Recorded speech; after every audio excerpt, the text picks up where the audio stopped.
Hello students, आज Tribhuvan university BBS 4th year को accounting for business subject को chapter 2 अन्तर्गत रहेको admission of a new partner त्यसको एउटा न्युमेरिकल प्रब्लम सल्भ गर्न गइरहेको छु। योभन्दा अगाडिको क्लासमा मैले यसको बेसिक कुरा, यसको फर्म्याट सिकाएको थिएँ। आज मैले एउटा न्युमेरिकल प्रब्लम सल्भ गर्दैछु। अस्मिता पब्लिकेसनको क्वेशन ब्याङ्कको पेज नम्बर 33 क्वेशन नम्बर 2 मा रहेको 73 क्वेशन नम्बर 16 मा सोधिएको जुन लङ क्वेशनमा सोधेको प्रश्न थियो त्यो क्वेशनको आज मैले सोलुसन गर्दैछु। सबैजनाले म सँगसँगै यो क्वेशन गर्नु होला। म सबैभन्दा पहिला यसको क्वेशन बुझाउने छु, त्यसपछि तपाईहरुलाई सोलुसन पनि देखाउने छु। सबैभन्दा पहिला क्वेशन हेरौँ। सुरु गरे। X and Y are partners sharing profit and loss in the ratio of 3:2। यहाँ मैले 3:2 लाई मार्क गरेँ एउटा, र अर्को X and Y लाई मार्क गरेँ। यहाँ X र Y दुईजना पार्टनर छन् जसको प्रफिट र लस शेयरिङ रेशियो 3:2 छ। यानी कि यहाँ क्वेशनमा दिएको रेशियोलाई हामीले X र Y को रेशियोलाई हामीले ओल्ड रेशियो भनेर पनि बुझ्नु पर्दछ। Their balance sheet as on 31 Chaitra last year were as follows. यिनीहरूको ब्यालेन्स शीट दिएको छ अघिल्लो वर्षको। ब्यालेन्स शीटमा लायबिलिटी साइडमा क्यापिटल छ, क्यापिटल X र Y 160,000 140,000। रिजर्भ दिएको छ, प्रफिट एन्ड लस एकाउन्ट दिएको छ, एकाउन्ट्स पेबल दिएको छ। त्यस्तै यतापट्टि plant and machinery, furniture, inventory, account receivable, cash at bank दिएको छ। तल एडिसनल इन्फर्मेसनमा भनेको छ on 1 Baishakh they decided to admit Z into partnership firm for 1/4 share on the following terms and conditions। यो लाइनले के भनेको छ भने 1 वैशाखमा X र Y दुईजना पार्टनरले एउटा डिसिजन लिएका छन् जेट भन्ने पार्टनरलाई इन्भल्भ गर्नको लागि, एडमिट गर्नको लागि 1/4 शेयर दिएर। टर्म्स एन्ड कन्डिसन्सहरु तल दिएको छ जुन हामीले बेसरी अध्ययन गर्नुपर्ने हुन्छ। Z was to bring rupees 60,000 as his capital and rupees 20,000 for the share of goodwill भनेको छ। यो भन्नुको मतलब जेटले पार्टनर हुन आउँदै गर्दा क्यापिटलका लागि भनेर 60,000 क्याश लिएर आउनुपर्ने हुन्छ र गुडविलका लागि 20,000 लिएर आउनुपर्ने हुन्छ। त्यसपछि plant and machinery, furniture were to be depreciated by 10% and 20% respectively. Provision of 10% for doubtful debt is to be created on account receivable. The capital accounts of other partners are required to adjust on the basis of Z's capital। Required मा सोधेको छ journal entries, partners capital account, balance sheet of new firm। Total चाहिँ हामीलाई 15 मार्क्समा सोधेको छ। सबैभन्दा पहिला हामी जर्नल एन्ट्रिजबाट अगाडि बढ्छौं। त्यसैले जर्नल एन्ट्रिजको फर्म्याट बनाऊ। जर्नल एन्ट्रिज हामीले ख्याल के गर्नुपर्छ भने जर्नल इन्ट्रिज बनाउँदा सबैभन्दा पहिला एडिसनल इन्फर्मेसनमा दिएका टर्म्स एन्ड कन्डिसन्सलाई ख्याल गर्ने। ती टर्म्स एन्ड कन्डिसन्सहरुबाट हामीले जर्नल बनाउनु पर्दछ। त्यसपछि त्यो टर्म्स एन्ड कन्डिसन्सबाट जर्नल बनाइसकेपछि हामीले माथि क्वेशनको ब्यालेन्स शीटमा पनि हेर्नुपर्छ। त्यहाँबाट पनि केही कुराहरु हुन सक्छन् जहाँबाट हामीले जर्नल बनाउनु पर्ने हुन सक्छ। त्यो सबै मैले भन्ने नै छु। अहिले फर्म्याट बनाऊ। Date, particulars, LF number, debit, credit बनाऊ। Date, particulars, LF number, debit rupees, credit rupees. यो फर्म्याट भयो। अब हेर्नुस्, डेटमा हामीले 1 2 3 4 लेख्दै जाने हो।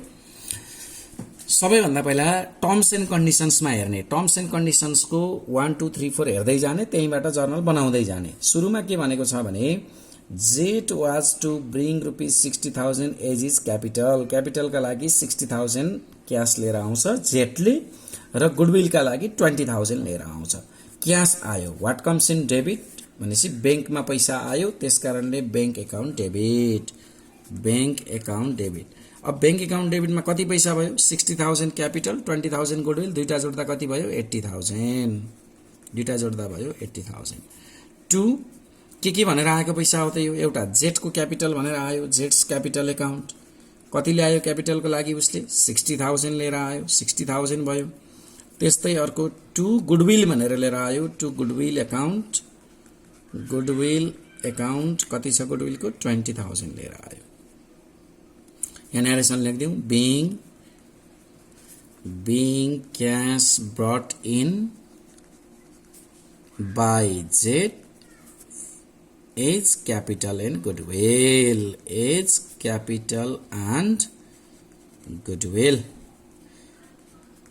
ल पहिलो जर्नल भयो अब यसपछि के गर्ने भने जुन गुडविलको एमाउन्ट लिएर आएको छ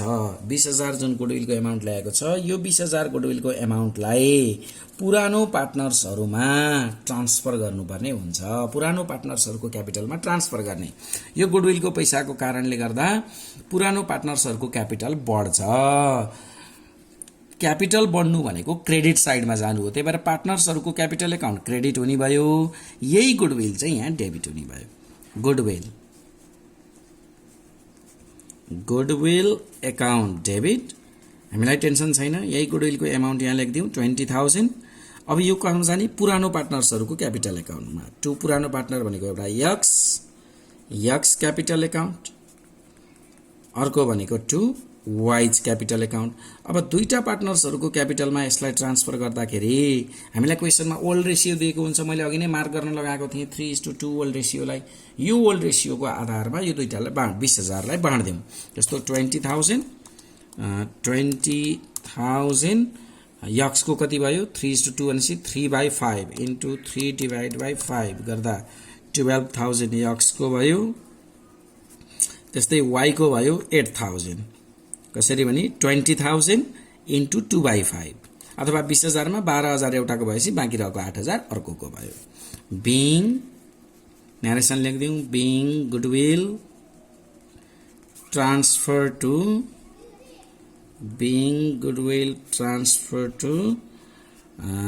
ओल्ड पार्टनर्स क्यापिटल एकाउन्ट अथवा X and Y's capital account भनेर लेख्दा पनि हुन्छ ओल्ड पार्टनर्स क्यापिटल एकाउन्ट ल एडिसनल इन्फर्मेसनको टर्म्स एन्ड कन्डिसन नम्बर 1 बाट हामीले यो दुईवटा जर्नल बनायौं एउटा के गर्यौं पहिला क्याश ब्रट इन कति गर्यो भन्ने बनायौं अर्को ल्याएको गुडविललाई फेरि पुरानो पार्टनर्सहरुको क्यापिटल एकाउन्टमा ट्रान्सफर गर्यौं त्यसपछि एडिसनल इन्फर्मेसन नम्बर 2 मा हेरौं के भनेको छ plant and machinery furniture were to be depreciated by 10% and 20% respectively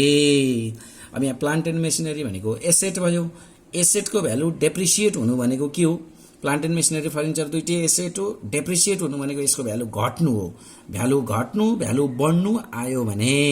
हामीले त्यसलाई रिभ्यालुएसन गर्नु पर्दछ भनेको बुझ्नु पर्छ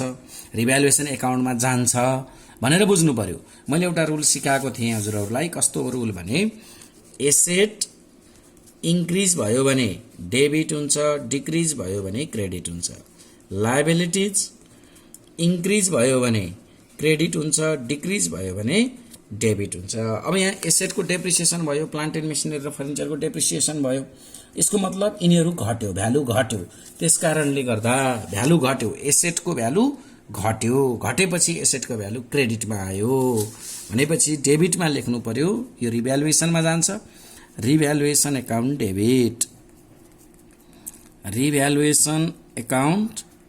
डेबिट टु के को भ्यालु घटेको एउटा प्लान्ट एन्ड मेसिनरीको भ्यालु घट्यो प्लान्ट एन्ड मेसिनरीको डेप्रिसिएसन भयो भनेपछि प्लान्ट एन्ड मेसिनरीको भ्यालु घट्यो अर्को के छ फर्निचरको भनेपछि टु फर्निचरको घट्यो अब यो रिभ्यालुएसन किन लेखेको भन्दा नयाँ पार्टनर आउनु भन्दा अगाडि सबै एसेट र लायबिलिटीजहरुको पुनर्मूल्याङ्कन गर्नुपर्ने हुन्छ कसैको एप्रिसिएट भा हुन्छ कोही डेप्रिसिएट भा हुन्छ कोही डेटर्सहरुको भ्यालु घटा डिस्काउन्टका कुराहरु आउन सक्छन् सेटल गरेका कुराहरु आउन सक्छन् त्यसलाई हामी रिभ्यालुएसन भन्छौं है एसेट र लायबिलिटीजको केस घटी बढी केस आयो भने जहिले पनि रिभ्यालुएसन एकाउन्ट भनेर सम्झौं अब यहाँ एमाउन्ट लेख्ने बेलामा प्लान्ट एन्ड मेसिनरी कति पर्सेन्टले 10% ले भनेको छ plant and machinery furniture were to be depreciated 10% plant and machinery 10% furniture 20% माथि क्वेशनमा प्लान्ट एन्ड मेसिनरीको भ्यालु 3 लाख छ 3 लाखको 10% भनेको 30,000 भयो त्यही भएर प्लान्ट एन्ड मेसिनरीमा भ्यालु भनेको 30,000 भयो त्यसपछि फर्निचरको 20% भनेको छ यहाँ माथिको फर्निचरको भ्यालु भनेको 2 लाख छ 2 लाखको 20% भनेको कति भयो त 2 लाख को 20% भनेको 40,000 भयो यो दुईटालाई जोड्दाखेरि यहाँ 70,000 आयो यहाँ लेखौं being assets depreciated भनेर लेख्दा पनि हुन्छ revalued भनेर लेख्दा पनि हुन्छ depreciated अथवा revalued अथवा decrease लेख्दा पनि हुन्छ अब एडिशनल इन्फर्मेसन नम्बर 3 मा जाउँ 3 मा भनेको छ a provision of 10% for doubtful debt is to be created on account receivable अब प्रोभिजन गर्ने भनेर प्रोभिजन क्रिएट गर्ने भनेको लायबिलिटीज इन्क्रिज गर्ने भनेको बुझ्नु पर्यो हामीले लायबिलिटीज इन्क्रिज को केस आयो भनेपछि यो पनि रिभ्यालुएसन को केस भयो जब लायबिलिटीज इन्क्रिज हुन्छ लायबिलिटीज इन्क्रिज भयो भने क्रेडिट साइडमा हुन्छ जस्तै डेबिट साइडमा के लेख्ने रिभ्यालुएसन लेख्ने फेरि आउँ यहाँ revaluation account debit revaluation account debit to के क्रिएट गर्ने भनेको छ provision for doubtful debts account अब कति क्रिएट गर्ने भनेको छ के को क्रिएट गर्ने भनेको छ भन्दा 10% क्रिएट गर्ने के को अकाउन्ट रिसिभेबल को माथि हेरौं अकाउन्ट रिसिभेबल 1 लाख छ 1 लाख को 10% कति भयो 10,000 भयो 10,000 भयो ल यहाँ लेखौं being provision for account receivable provision for doubtful debt created doubtful debt created अब हामी फेरि अब अर्को एडिशनल इन्फर्मेसनमा जाँदा यहाँ के भनेको छ भने the capital account of other partners are required to adjust गर्ने अरु पार्टनर्सहरुको क्यापिटल एडजस्ट गर्ने भनेको छ यो अरु क्यापिटलहरु पार्टनर्सहरुको क्यापिटल एडजस्ट गर्ने भनेको लास्टमा अहिले होइन यो जर्नलमा होइन अब यहाँ सबै एडिशनल इन्फर्मेसन कुरा सकियो भनेपछि हामीले जति रिभ्यालुएसन गर्यौं जुन एसेट र लायबिलिटीजको रिभ्यालुएसन गर्यौं त्यो रिभ्यालुएसनबाट हामीले रिभ्यालुएसनमा गेन भयो कि लस भयो भन्ने कुरा पत्ता लगाउनु पर्यो त्यो गेन भयो कि लस भयो भन्ने कुरा कसरी पत्ता लगाउने भने तपाईहरुले यहाँ देखाउँछु मैले रिभ्यालुएसन अकाउन्टमा गेन भयो कि लस भयो कसरी पत्ता लगाउने भने हामीले बनाएको जर्नल एन्ट्रीजमा डेबिटमा क्रेडिटमा रिभ्यालुएसन कहाँ छ हेरौं पहिला हेरौं त यहाँ जस्तो जर्नल एन्ट्रीज नम्बर 1 मा कहीं पनि रिभ्यालुएसन छैन परेन जर्नल एन्ट्रीज नम्बर 2 मा पनि रिभ्यालुएसन छैन जर्नल एन्ट्रीज नम्बर 3 मा हेर्नुस् डेबिटमा रिभ्यालुएसन अकाउन्ट डेबिट 70,000 छ डेबिटमा 70,000 भयो त्यसपछि जर्नल एन्ट्रीज नम्बर 4 मा हेर्नुस् 10,000 छ यहाँ 10,000 भयो अब कहीं पनि क्रेडिटमा छैन रिभ्यालुएसन भनेपछि यहाँ 0 भयो अब टोटल गर्नुस् कति आयो त डेबिटको रिभ्यालुएसनको टोटल 80,000 भयो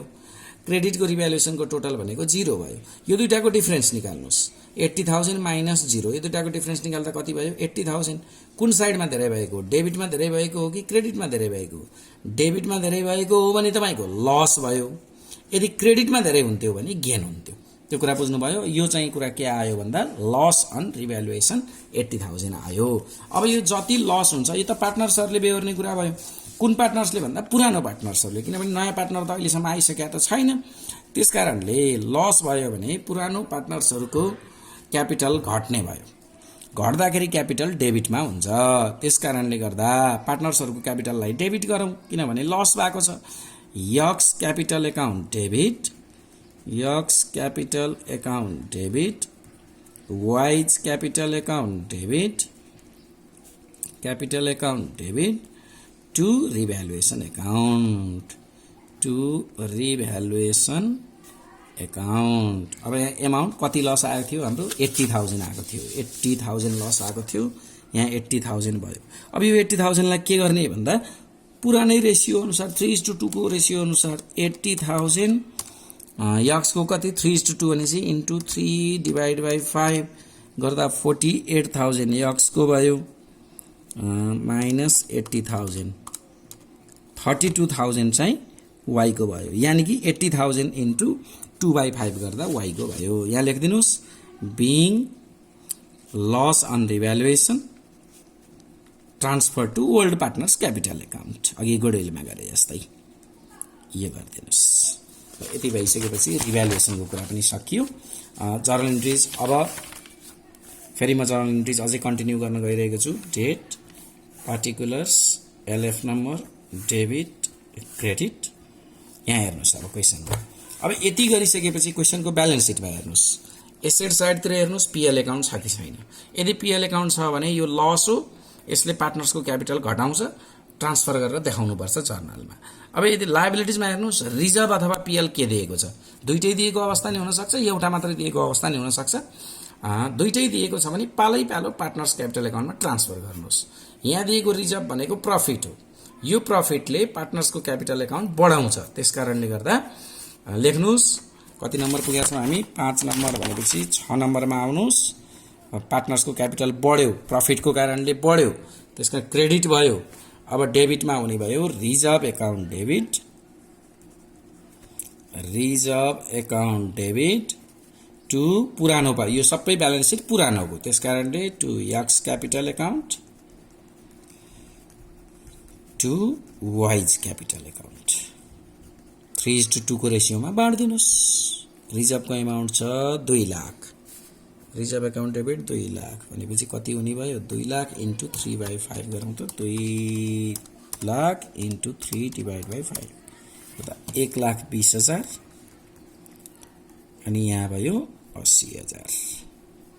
2 लाख इन्टु 2/5 लेख्नुस् being reserve transfer to old partners capital account भनेर लेख्नुहोस् अब पीएल पनि छ पीएललाई पनि रिजर्भलाई जस्तै गरेर बाँड्दिनुस् पीएल एकाउन्ट डेबिट टु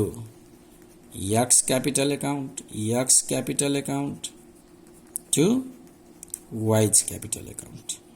यदि पीएल एकाउन्ट एसेटतिर दिएको थियो भने जस्ट अपोजिट जर्नल किनभने त्यो लस हो क्यापिटल घट्थ्यो अहिले पीएल एकाउन्ट लायबिलिटिजमा दिनु भनेको प्रफिट हो क्यापिटल बढ्यो पार्टनर्सको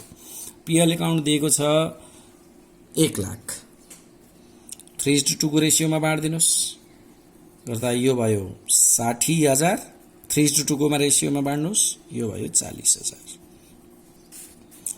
बिङ त्यहाँमाथि रिजर्भको जस्तै PL account transfer to old partners capital account यो पनि भयो अब यति गरिसकेपछि एउटा जर्नलको लागि तपाईले ठाउँ बनाएर छोड्नुस् फाइनल सेटलमेन्ट यो पार्टनर्स क्यापिटल एकाउन्ट बनाइसकेपछि बल्ल कसरी आउँछ के आउँछ भन्ने कुरा हामीलाई थाहा हुन्छ किनभने लोन आउँछ कि बैंक आउँछ भन्ने कुराको डिटर्मिनेसन वर्किङ नोटबाट मात्रै आउँछ म पार्टनर्स क्यापिटल एकाउन्ट बनाउँदा वर्किङ नोट गर्न सिकाउने छु त्यसमा यो फाइनल सेटलमेन्टको कुरा पनि आउँछ है त ल अहिलेसम्म हामीले जर्नल के गर्यौं एडिसनल इन्फर्मेसनबाट जर्नल बनायौं एडिसनल इन्फर्मेसन सुरुमा क्याश ल्याएको गुडविल ल्याएको यसको दुईटा जर्नल बन्यो त्यसपछि यो रिभ्यालुएसनको गेन र लस निकाल्यौं त्यसपछि ब्यालेन्स सिटमा रहेको प्रफिटलाई अथवा लसलाई चाहिँ पार्टनर्स क्यापिटल एकाउन्टमा ट्रान्सफर गर्यौं अब पार्टनर्स यसैको आधारमा पार्टनर्स क्यापिटल एकाउन्ट बनाऊ है त पार्टनर्स क्यापिटल एकाउन्ट बनाऊ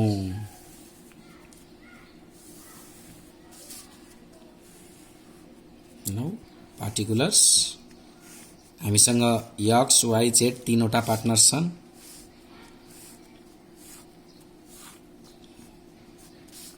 यहाँ डेबिट भयो यहाँ क्रेडिट भयो particulars X Y Z particulars X Y Z ल यो पार्टनर्स क्यापिटल एकाउन्टको तपाईहरुले चाहिँ पज गरेर फर्मेट बनाउन सक्नुहुन्छ अब पार्टनर्स क्यापिटल एकाउन्ट बनाउँदाखेरि सबैभन्दा पहिला के गर्ने भने ब्यालेन्स सिटको लायबिलिटी साइडमा हेर्ने त्यहाँ क्यापिटल भन्ने दिएको हुन्छ ब्यालेन्स सिटको लायबिलिटिजमा क्यापिटल दिएको हुन्छ यसलाई पार्टनर्स जहिले पनि ख्याल गर्ने लायबिलिटी साइडको पार्टनर्स क्यापिटल एकाउन्टमा चढाउनु पर्यो भने क्रेडिट साइड एसेट साइडको चढाउनु पर्यो भने डेबिट साइड यो क्यापिटललाई तपाईले क्रेडिट साइडमा ल्याएर बाइ ब्यालेन्स बिडी भनेर लेखिदिनुस् बाइ ब्यालेन्स एक्स को दिएको छ क्यापिटल 160,000 अनि वाई को दिएको छ तपाईको 140,000 सबभन्दा पहिला यो गर्नुस् यदि त सिम्पल कुरा भयो त्यसपछि हामीले जर्नलमा हेरौं यहाँ पार्टनर्स क्यापिटल एकाउन्ट कहाँ छ अहिले बनाएको जर्नलमा हेरौं त तपाईलाई म देखाउँछु जस्तै यहाँ हेर्नुस् यहाँ जेड्स क्यापिटल एकाउन्ट छ बैंक लिएर आएको जेट्स क्यापिटल एकाउन्ट क्रेडिट छ, तपाईँ क्रेडिटमा आउनुहोस्। बाई डेबिटमा जे छ त्यही लेख्नुहोस्। त्यो बेलामा डेबिट के छ, क्यापिटल क्रेडिट भन्दा ब्याङ्क छ, बाई ब्याङ्क एकाउन्ट। यानि कि जेटले ल्याएको क्यापिटल कति हो, जेटले ल्याएको क्यापिटल हो 60,000, त्यही 60,000 लाई लेखिदिनुहोस्। त्यसपछि फेरि गुडविललाई ट्रान्सफर गरेको छ, हेर्नुहोस् त, goodwill account debit to X capital account, Y's capital account, capital credit छ, क्रेडिट साइडमा आउनुहोस्। डेबिटमा जे छ त्यही लेखिदिनुहोस्, यानि कि बाई गुडविल एकाउन्ट लेखिदिनुहोस्, बाई गुडविल एकाउन्ट। कति कति छ यक्स र वाईको हेर्नुहोस् त, 20,000 मध्ये 12,000 र 8,000, त्यही लेखिदिनुहोस्, 12,000 8,000। नभए गुडविललाई बाँड्दिने, 20,000 गुडविललाई दुईटालाई बाँड्ने। त्यसपछि अब के गर्नुहोस् भने तपाईहरुको रिभ्यालुएसनमा गेन आएको छ कि लस आएको छ। अघि हामीले गर्दाखेरि रिभ्यालुएसनमा हामीले लस ल्याएका थियौं। यो लसलाई अब हेर्नुस्, क्यापिटल डेबिट छ, डेबिट साइडमा आउनुस्, यहाँ लेख्नुस् टु रिभ्यालुएसन एकाउन्ट। एक्स र वाई को लस कति कति थियो त्यो लसलाई लेखिदिनुस्, टु रिभ्यालुएसन एकाउन्ट। लस कति थियो 48 र 32, 48,000, 32,000। यदि रिभ्यालुएसनमा गेन भयो भने त्यो क्रेडिट साइडमा आउने भयो है त। अब यसपछि के गर्नुस् भने तपाईले ब्यालेन्स सिटमा हेर्नुस्, ब्यालेन्स सिटको रिजर्भ र पीएल लाई बाँड्दिनुस्, नभए यो जर्नलबाट बनाउँदा पनि हुन्छ। यहाँ क्यापिटल चाहिँ क्रेडिट छ, क्रेडिट साइडमा बाई रिजर्भ एकाउन्ट, पे 3:2 को रेशियोमा बाँड्दा 1,20,000 र 80,000। त्यसपछि फेरि बाई पीएल एकाउन्ट कति हजार छ भने 60,000 र 40,000, नभए त्यसलाई बाँड्दिन पनि सकियो पार्टनर्स क्यापिटल एकाउन्टमा। अब यति गरिसकेपछि के गरौं भने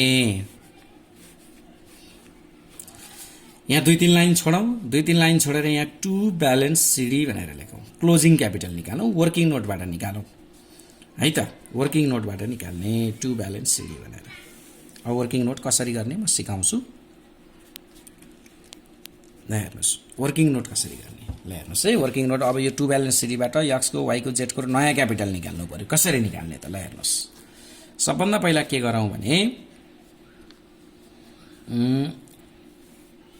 वर्किङ नोट गर्दाखेरि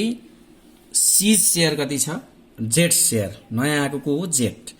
जेड को शेयर कति छ 1/4। यो 1/4 ले ल्याउने क्यापिटल कति हो 60,000। ल हेर्नुस् 1/4 शेयर भनेको 60,000 रहेछ, 4 भागको 1 भाग भनेको 60,000 रहेछ। भनेपछि टोटल भाग कति हुने भयो त, टोटल शेयर भनेको 1 भनेको कति हुने भयो 60,000। तपाई युनिटरी मेथड गर्नुस्, इन्टु 4/1 गर्दा 2,40,000 आयो। यो 2,40,000 भनेको टोटल क्यापिटल भयो, टोटल क्यापिटल।